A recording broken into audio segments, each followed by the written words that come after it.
So I would say so far the region has fared reasonably well in terms of how it's managed the pandemic. I would classify the region into three types in general of countries. There are the GCC countries that have invested substantially in technology, and those countries have managed to use analytics and contact tracing very well. You see a lot of apps, for example, in the Kingdom of Saudi Arabia, when you land and arrive as a tourist or as a visitor, that allow you to register yourself, to book an appointment, and then to do a 48-hour sort of like self-isolation period.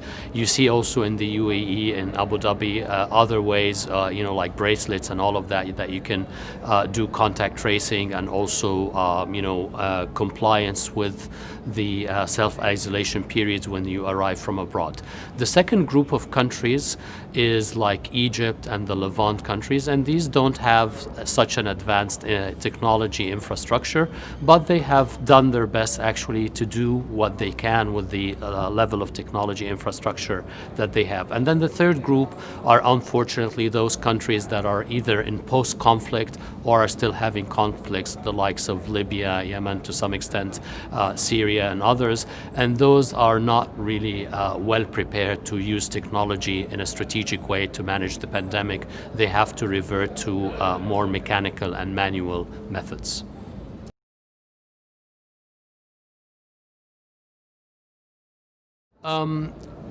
Technology allows you to be very transparent, and if you're using technology, to not only monitor how different government entities are doing. Most of the countries in the regions right now have visions, strategic visions, 2030, 2040, whatever the horizon is.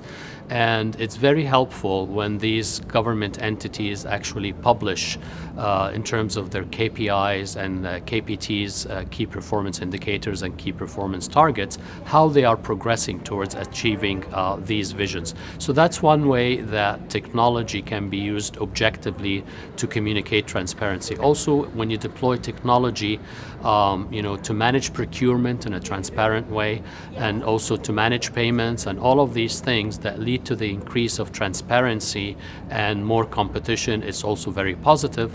And then last but not least, a lot of the countries in the region have started actually to put in place regulations about data privacy, which is also very important for citizens to know how their data is being used, be it by the government or by the private sector.